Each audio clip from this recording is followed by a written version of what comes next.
there's going to be clarity in this, I hope, because I want you to see this presentation in the way that a child would. And the reason I say that is because I sat there and thought, I mean, I have 3 older kids, I have 2 younger kids, and I'm like, man, they need to learn how to code.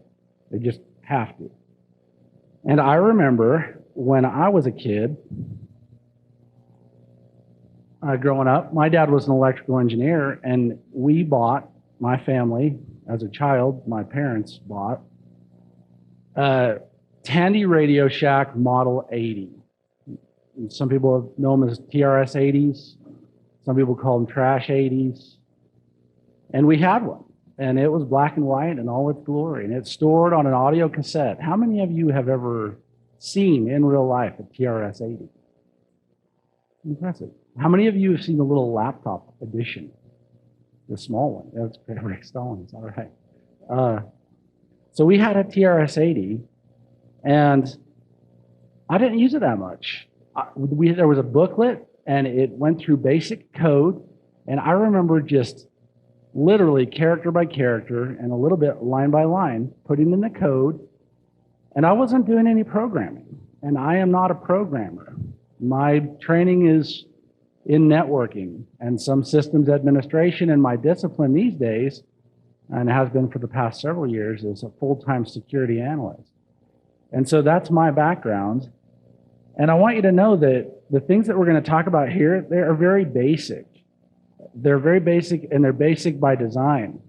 And you'll see that in a few minutes. But we're just talking about fundamentals. And so if you get up and leave, it is not going to hurt my feelings. In fact, I'm kind of warning you now. We're starting from the ground up.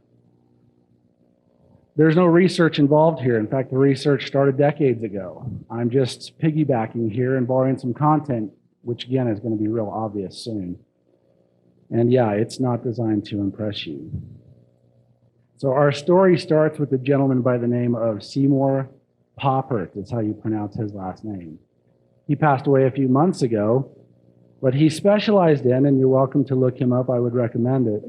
He specialized in applied math and artificial intelligence, learning and epistemology, how it is that people learn, and very specifically how it is that children learn. And he was known for many things, but one of the biggest things he was known for was this one laptop per child initiative. In 2006, he got in an accident, an auto pedestrian accident, and it took 3 years to rehabilitate him to the point where he could move and go about his day. And he had some complicated speech issues involved with the accident. The actual rehabilitation team that helped him used his own research, experiential-based research, to help him to speak again. One of the things that I think is interesting is, as I was looking about my own life, I have these kids, I've told you about it, and language gets to be a big part of this kind of thing, learning how to code or write scripts, which is what I can do. I can read some code as well and pick it apart and modify it. I'm probably like most of you in that way, borrowing from other people's work. But I've watched these 3.5-year-olds of mine grow up, and it's interesting the way they learned to speak. Now I'm going to go back, but how many of you have nieces, nephews, kids of your own, grandkids, whatnot, or have seen a child grow up over the course of a few years of time? So it's phenomenal. In fact, it's so mind-racking and frustrating that I don't necessarily think I've paid attention before like I have in the last few years. But when it comes to language and how it is that they learn how to speak a language of the type English, they are building from a cultural construct being instructed by you as a parent, and you don't even know that you're teaching them because you didn't know when you learned in the first place that you were being taught. So what I wanted to say was, initially they start to cry, and you think they never stop crying. And then there's coos, and there's these babbles, or proto-babbles. They're just starting to fit things together and starting to speak. Then you get proto words, monosyllabic words, just little tiny words, and you have to figure it out, and you and others around you that are watching these kids learn these things, you put together, oh no, I think he or she's saying this. And then you start to understand what they're speaking, and next thing you know, they're saying a word, and then they're saying 2 words. And it is an ongoing, iterative combination. Here's an example. One of my daughters, she says, instead of, excuse me, pardon me, she's right to this moment, she's saying, excuse me, part of me. And it cracks me up every time I hear it, because she knows what she's saying, and we know what she's saying, but she hasn't quite gotten the code right yet. And that's okay, but she has pieced together what it is that she's trying to say in an iterative fashion, and we're communicating. Now, here's something I wanted to say as well. There has never been one moment in my kids learning how to speak their language that they made a deliberate decision to do so. They don't even know what English really is, right? But they have an innate ability to learn. And for me, it has not just been steps, it has been an observation. I didn't teach them to speak. Well, I've just spoken and tried to help them out with it, but they have an innate ability to learn, and I think that's fascinating. So let's go back to Mr. Poppert and watch a short video clip of some of the foundations of his idea. Wes, am I going to be good for audio?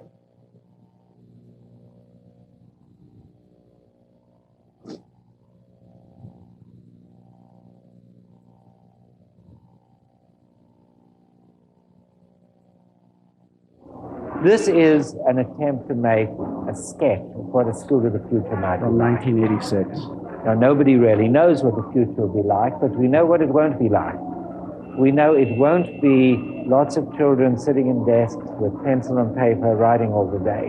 We know that these new technologies, these computers, will be an important part of it. If you go into any school or any home, you'll find many pencils, many crayons, many paintbrushes, because these are instruments that people have made part of their lives. They use the pencil whenever they have a need for it, to draw, to write a story, to calculate. And so with the computer. It's the natural instrument for doing mathematics, for music, for 100 other things. And our goal here is to make it sufficiently part of the culture of the place that everybody uses it when it's needed. There are many aspects to what goes on in the school. We see children here writing stories. In other parts of the school, we see music. We see very special projects like Lego Logo. This might sound like playing with toys, but that's just what's so clever about it. They are playing with toys in a very sophisticated way. The Lego Logo project is one in which children build with the construction set Lego and then interface their construction to computers so that they can control them. The children are learning to program. They're learning important ideas about motion, about feedback. They're learning principles of engineering design. Above all, they're learning that knowledge is a unified thing, and that the scientific and formal and mathematical knowledge is not something separate from their passion for toys, from the things they did since they were small children before they even came to school. So it's interesting to watch that again and pick it apart. So that was Seymour Poppert. He's the gentleman that started the foundation of what's called Scratch, the programming language. How many of you have ever heard of Scratch or Scratch Junior? It's absolutely phenomenal. And honestly, this is what we're going to speak about. So it is a conceptual walk together right here at this presentation, what we're doing. I'm not a coder. I'm not a programmer or software developer. When I grow up, I'd like to be one. I think that'd be cool. But I do piece things together. And part of this is going to be a progression of ideas at a very low level that I would recommend you walk through on your own. Most of the resources that I'm sharing with you are freely available. there is one thing that I would recommend that's at cost, and it has nothing to do with personal gain for me, but it just depends on how much it is that you want to look into these things to learn for yourself or to learn as a child or help a child learn. And it involves Scratch Junior, which at a foundational level is designed for 5 to 7-year-olds. So I have a book that is specific to learning Scratch Junior. I've read through it, I've marked it, and got done with that about 2 months ago. And my youngest, my daughters, my 2 identical twins, they're 3.5. Well, guess what? They're not going to learn that. They're not going to learn that. But we flip through the book and we look at the Scratch cat and we look at the pictures and things like that, and they're gaining familiarity for something that they'll hopefully latch onto in a couple of years. We'll see. But the funny thing is I don't necessarily intend for them to be programmers. That's, in my mind, a big part of their own decision. But I do think that everybody going forward should know how to do some code, starting from there. So there's Scratch Junior, which you can get started with at scratchjunior.org. I have it installed on a tablet at home. It's pretty dang cool. I haven't let my daughters mess with it yet because I'm still trying to figure out how some of the interface works a little better, and then go through building the dialogue in my mind that's going to be helpful for them to actually play with it and enjoy it, not have it be an exercise in frustration. And then scratch.mit.edu is where you get started looking at Scratch, and that's where we pick up for the programming element that's been developed for children that are aged 8 to 16. But it's really cool. I didn't bring my backpack to the podium, but I'm working through that book now. And that's, again, for my hopeful intentions, that's a few years away from when my daughters will even be ready to dig into it, or put myself in a place where I can understand how it could be helpful to them. So at the end of Seymour's clip from 1986, a few minutes ago, he said something really interesting, and you're welcome to go find that video on YouTube and rewatch it or look into some of his life and his research. But he mentions play, and he talks about how kids learn things based on how it is that they learned how to play before they went to school. And a big part of Scratch and what it's about, as I understand it, is not just to have computers and technology entertain us. It's not just about that. It seems like it's just about that. For most of the folks that engage with technology, it is very entertaining. Our movies, our devices, games, all those kinds of things, and it's fun. But what Seymour and others wanted to do was to develop an intuitive, innate ability to learn and use technology as a tool, and specifically software, learning the fundamentals of programming and how math, logic, rationality works. And so the point was, is it entertainment or utility? No, it's not a black or white thing. It's not like that. It's both. And so we have another video that we'll watch in a few minutes, and hopefully you can see how kids could latch onto this, or adults that are wanting to work through it and understand some fundamentals could latch onto it as well. The neat thing about Scratch Junior, starting right from Scratch Junior on your tablet, is you can build very basic animations that involve multiple characters, or as they call them, sprites in Scratch, that you can have games and competitions, and that they can become interactive, not just for what's happening on the stage, what they call the stage, but for the person that's interacting with it as well. So it does gamify it. It does allow them to build something that's gamified, but they also know what's happening behind the scenes. It's not a CLI, it's not command line, it's a GUI, and you'll see it. But it builds on constructs, and it has for me, built on constructs of understanding that I have already learned and used doing just basic shell scripts and working through basic programs and borrowing other people's code, for work or personal reasons, that I already knew, that I looked and thought, this is genius. this is actually really cool because now I can see it and understand it. And I feel like, just telling you, I feel like I understand things better as a non-coder, but somebody who uses code, now that I have learned and I'm continuing to learn Scratch. There are corollaries, meaning I'm not going to provide you with a mapping, but you could, if you speak or understand code, whether it's Perl or Ruby or Bash or batch scripting, or whatever, you could look and see that there are corollaries to what Scratch is doing to try and develop these basic elements of understanding with what kids could, or adults aspiring to understand code, could go on to apply to real world exercises.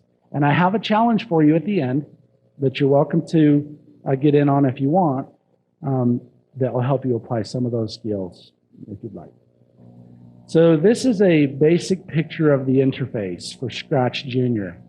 I'm not going to go through all the pieces because I would recommend, if you're interested, that you go through them yourself. www.scratchjr.org/learn.html.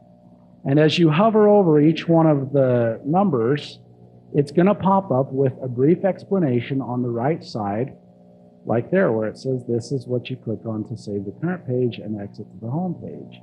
And I'd recommend, if you're interested, that you just bump through it and familiarize yourself with it.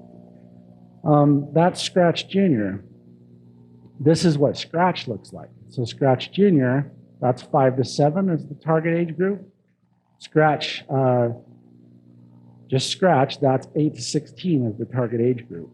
And so the interface gets a bit more complex, but what is absolutely incredible, I think it's really cool, is you start getting into deeper iterations and the ability to tie other scripts together.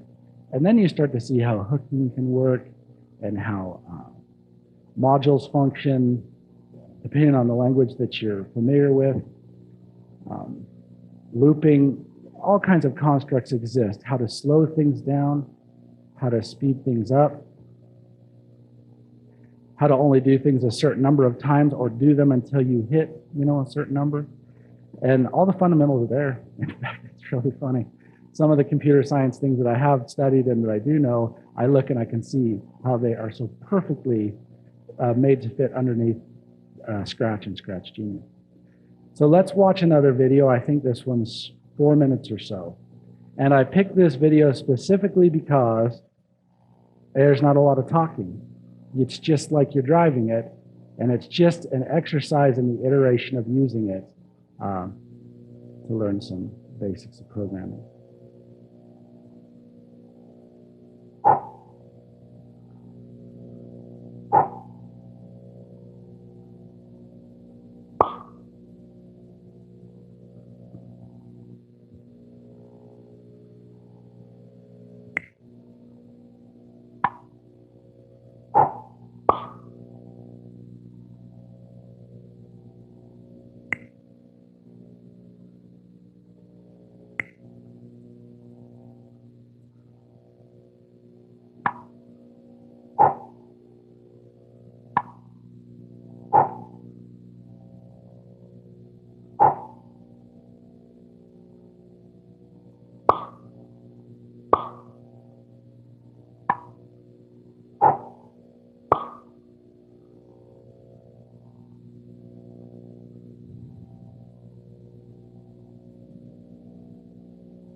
Glove, glove, glove.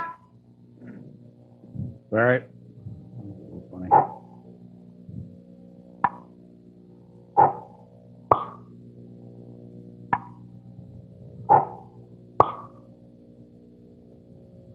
Glove, glove, glove.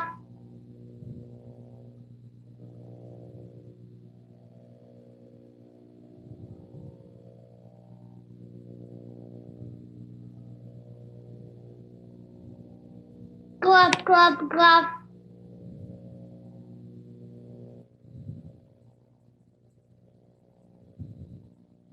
So, apologize for the cheesiness, but how many of you got the point?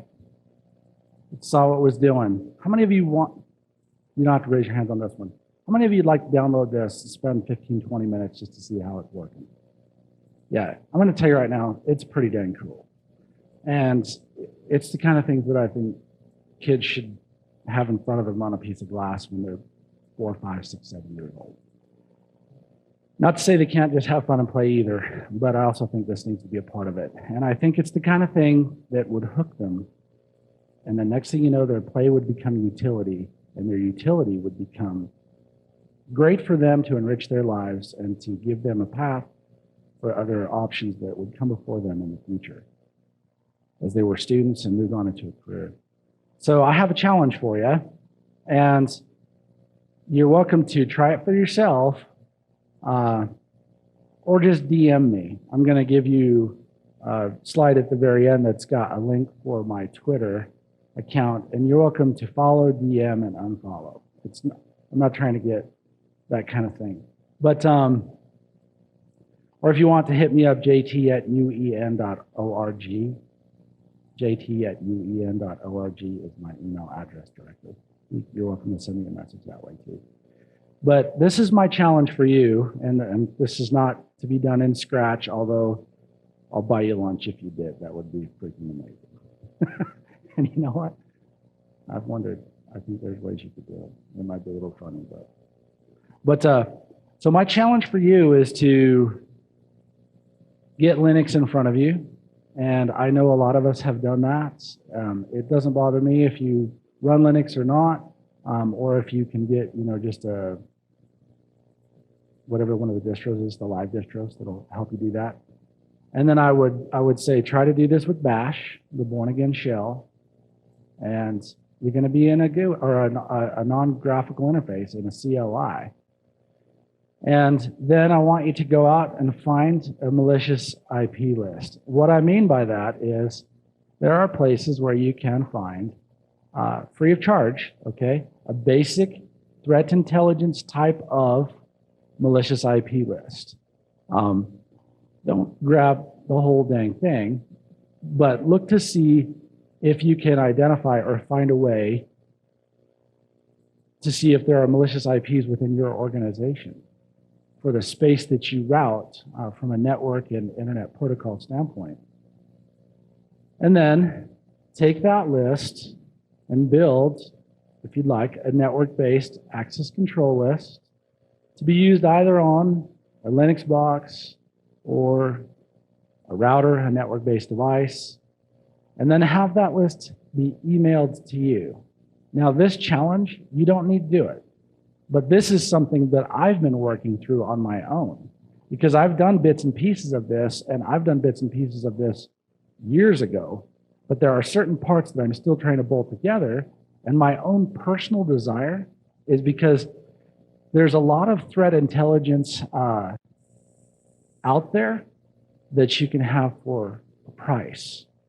But when you start talking about meat and potatoes of security, I want to do something, one, for the challenge, but also I'd like to start putting together my own understanding in a better way. And so this is something that I'm working through as well. I've got most of it done. And if you'd like to see the code that I finish, then just email me or direct message me. Now, I told you I had a mission, right? So this is the reason I think it's important, like really important. Science, technology, engineering, and math. You've probably all heard about it.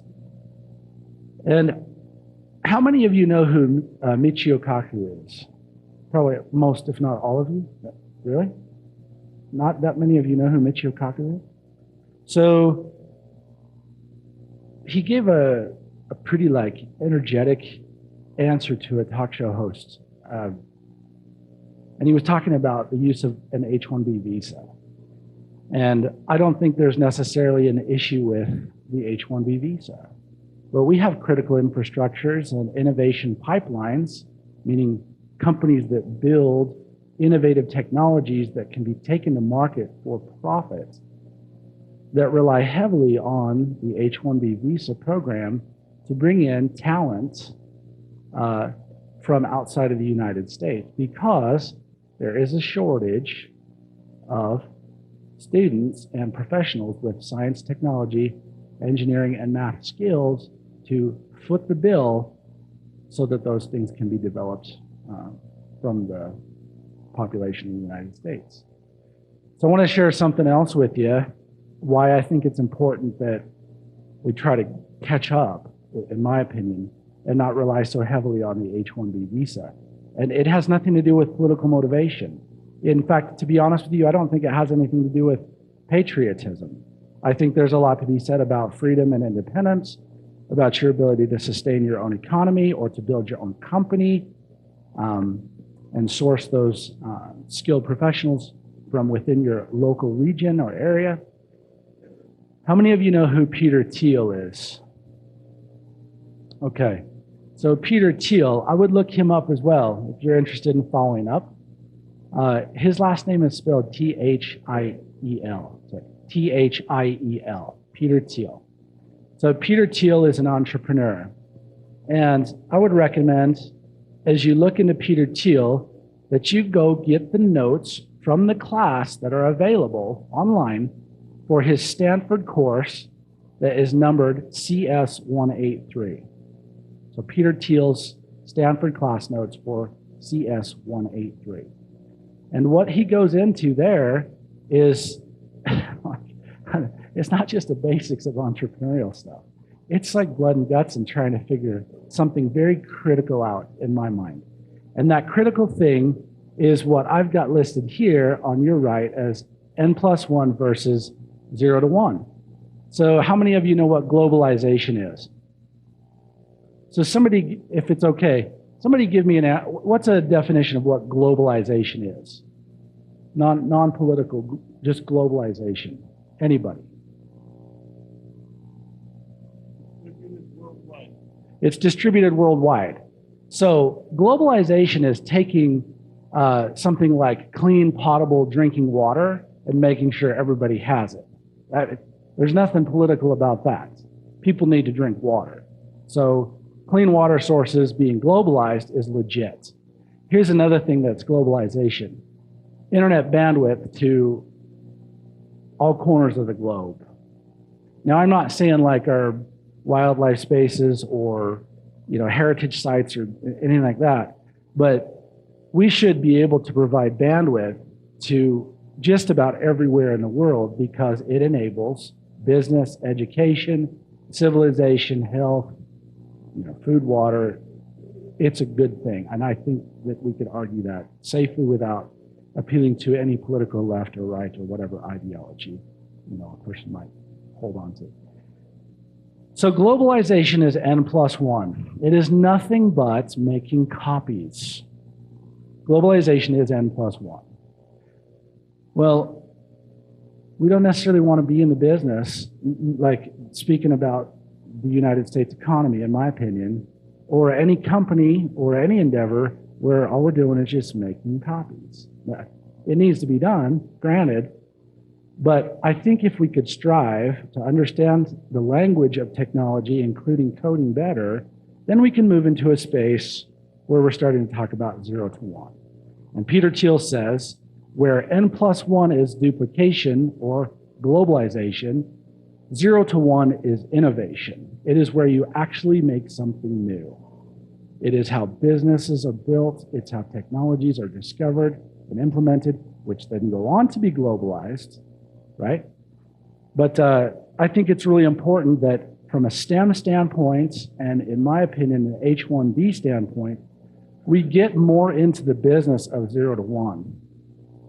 and building, developing, hardening our innovation pipelines as an economy or a business or whatever it is that we do that's important, to include, in my profession, in my line of work, nonprofit, public education, and the technological support of that resource. So I think it applies to everybody. So where do you go from here? I mentioned to you the only thing that I was going to recommend for price would come near the end, and this is now. The first thing that I would do is I would go to scratch.mit.edu, if you'd like, and I would take a look at it and just see what's going on. It's pretty dang cool. If you share it with kids, nephews, nieces, or learn it for yourself like I'm working through it, then yeah, it's actually pretty dang cool. There is a wealth of information, like y'all know, on YouTube, and it is free for the most part, right? Who knows what they're selling, just kidding. But then the one that's for price is, I would say, go check out No Starch Press.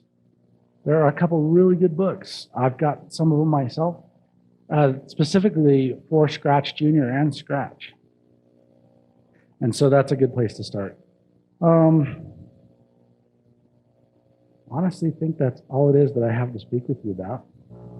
I hope this was a little different than what you thought, but I hope it's also like, oh yeah, I can go help myself now. And so when I said, behold your own condescension, it's funny when you're trying to learn how to code and you're not a coder. There's a lot of information out there, if you don't mind, you know, being a little bit like a child about it, that you can use to learn for yourself. And it helps, because sometimes, this is my opinion, this is my personal experience, I consider myself a pretty technical person, and I think the people that work around me think I'm pretty technical as well. But I'm not technical enough for myself. There are things that I want to learn. And I've also tied in the fact that I've got some kids that I want to learn. And I think that it would be helpful to the economy and things like that too. I think it's something we should do that's got a future, and there's a mission related to it. So that's the gist of what it is that I came here to tell you. You can find me on Twitter. It's MYW3H. It's my way. And I'm pretty active on it. In fact, I check it almost every single day. And I'd really love to open up a channel with you. If you want my code for the challenge, just hit me up via email or a DM on Twitter. Does anybody have anything that they want to share, or any ideas or experiences with Scratch or learning coding themselves that they want to share with the group? I've heard about it. I haven't looked at it, but I want to look into that one further. One that I'm looking into now is from Kinder Lab Robotics. And it's kind of similar in that they're trying to bring it out into a physical kind of space. But I'll check it out. Will you send me a note on that? Thanks, man. Right here.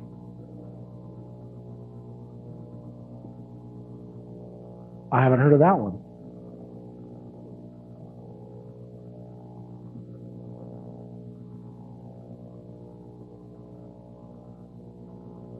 Really? What? So OSMO? Because that's the place where I'm at. So I've got my 3.5-year-olds, and I'm like, I'm not going to bridge a 2-year gap. Yeah.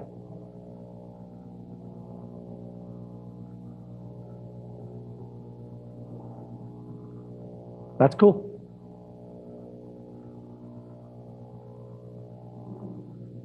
Cool. Hey.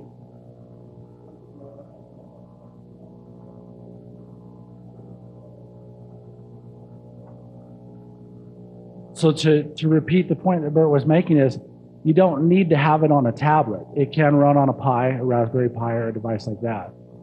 So it's not necessarily, or any browser, it's not necessarily a cost prohibitive thing. In fact, that's not the point. The point is not for cost on any of this. In fact, that would tell you something, right? As to how important it is, and that this research has been ongoing for decades, plural, to try and get STEM skills injected into our educational process. Anyways, oh, Bert, tell me the one of it's something turtles, you said? Robot. Oh, you did too? Okay, robot turtles. Hey, so I don't have anything else for you, but I'm happy to speak with anybody. It's JT. Yeah, this gentleman back here in the orange shirt with the SAINTCON on it.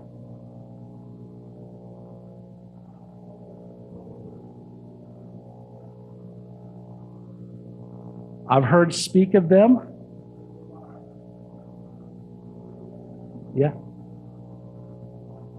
Awesome.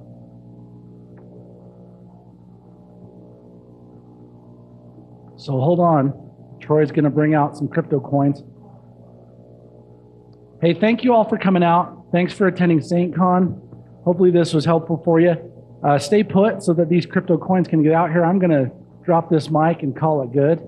But thanks so much for your support. Come back next year. We're hoping to make it bigger and better next year once again. So thank you all.